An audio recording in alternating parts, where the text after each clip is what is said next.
Hello everyone, welcome back to Main Mission Hope. I'm so excited to dive into today's topic because it's one that fills me with such wonder and inspiration. Why England is called Mary's Dowry. Have you ever wondered about this beautiful title? Did you even know it existed? Because it's a story of deep devotion, protection and faith that stretches back centuries, showing how the Blessed Virgin Mary has been a guiding light for an entire nation. I'll share the history, the key moments, and how this devotion has been lived out by everyday people, leaders, and the church itself. Let's explore this together and see how it can bring fresh hope to our own lives today. As I think about this title, it all starts with the idea that England was seen as a special gift or dowry dedicated to Mary, the Mother of God.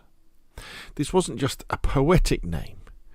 It came from a profound belief in her intercession, much like how Scripture shows Mary as favoured by God and a channel of grace.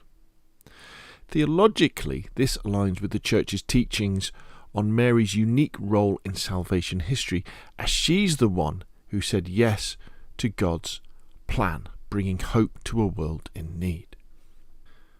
I love how this title emerged from the heart of medieval England, a time when faith was woven into daily life.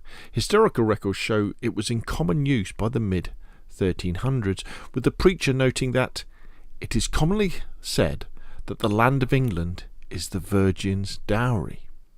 Even earlier traditions link it to King Edward the Confessor, who ruled from 1042 to 1066 and was known for his piety.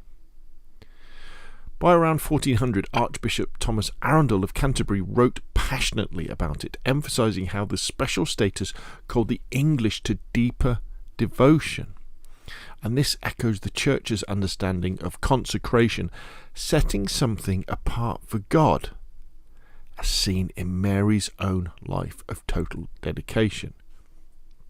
Now you may be thinking, isn't a dowry something that's given from a bride's family to the bridegroom, so from the woman to the man? Well, it is now, or commonly seen to be as now, but in the first millennia, often it was the other way. And the bridegroom, the man, would give the woman, the bride, some money or some land, so that it was almost like a guarantee that she could be kept in the custom to which she was used to. Say in cases of noble family, say the man went off and died, or just died of a disease, the woman would always have something in her name. And so that's why it's called a dowry, the idea that God gave Mary England as her dowry to protect and to guide. So the kings of England, they showed such inspiring devotion. Take King Richard II. In 1381, during the chaos of the Peasants' Revolt, this young king went to Westminster Abbey and formally dedicated England to Mary as an act of thanksgiving when peace was restored. Historical accounts describe how he entrusted the nation to her as her dowry, believing her intercession had saved the realm. Then there's the famous Wilton diptych painting from around 1395, where Richard is shown kneeling and offering a symbolic orb of England to Mary and the Christ child. It's inscribed with the words affirming, "This is thy dowry, O Holy Virgin." Later, King Henry V, before his miraculous victory at Agincourt in 1415, rallied his troops with cries invoking Mary as protectress of her dowry. These acts weren't just royal gestures, they were rooted in the scriptural truth of Mary's blessedness and her role in God's mighty works. The nobility and the clergy were right there, fanning the flames of this devotion with incredible zeal. Nobles funded grand shrines, like the famous one at Walsingham in Norfolk, established around 1061 after a vision to a noble woman named Richeldist. It became one of Europe's top 4 pilgrimage sites, drawing thousands to honour Mary. Clergy, including bishops and preachers, spread the word. Archbishop Arundel, as I mentioned, urged everyone to live up to the title through prayer and praise. Even after the Reformation in the 1500s, when faith was suppressed, recusant Catholic nobles and priests kept the devotion to alive in hidden chapels and writings.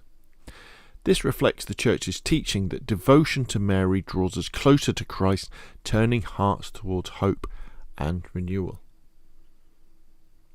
I find it so moving how, even in the heat of battle, the military turned to Mary. Historical records from the Eve of Agincourt in 1415 show priests and soldiers praying to her as the protectress of her dower, seeking her help against overwhelming odds, and they won. Kings like Henry V attributed such triumphs to her intercession, often with banners bearing her image. The devotion mirrors Jesus' words from the cross, giving Mary as mother to all believers a source of strength and hope in times of trial. The ordinary people of England embrace this with open hearts. It's what makes the story so relatable. From Anglo-Saxon times, folks flocked to shrines like Walsingham, walking miles in pilgrimage to seek Mary's help and give thanks. Art and ballads like the 15th century Pinson ballad celebrated England as Our Lady's Dowry, a holy land under her care, even during the harsh penal times after the Reformation, when practicing the faith could mean death. Families and communities held on, passing down devotion in secret masses and rosaries. This grassroots faith shows how Mary's dowry brought real hope, transforming lives through her maternal love. The Catholic Church has affirmed this title time and again, giving it enduring strength. In 1893, Pope Leo XIII spoke to English pilgrims in Rome, recalling the wonderful filial love of their ancestors and urging a restoration of the dowry devotion. He even asked the bishops to re-consecrate England to Mary and St. Peter. Pope John Paul II, during his 1982 visit to Britain, echoed this, calling England Mary's dowry and encouraging renewed faith. Most recently, in 2020, amid global challenges, the Catholic bishops of England and Wales led a national rededication at Walsingham Shrine, with Cardinal Vincent Nichols inviting all to enrich the dowry through personal offerings. These affirmations root the title in church tradition, reminding us of Mary's ongoing intercession. As I wrap up, I hope this glimpse into why England is Mary's dowry fills you with the same excitement it does me. It's a legacy of hope, showing how turning to Mary has brought protection, victory and renewal through the ages. Whether you're new to the faith or returning, let's draw inspiration from this and entrust our own challenges to her. Thanks for joining me on Main Mission Hope. Subscribe if you haven't, and I'll see you next time. God bless.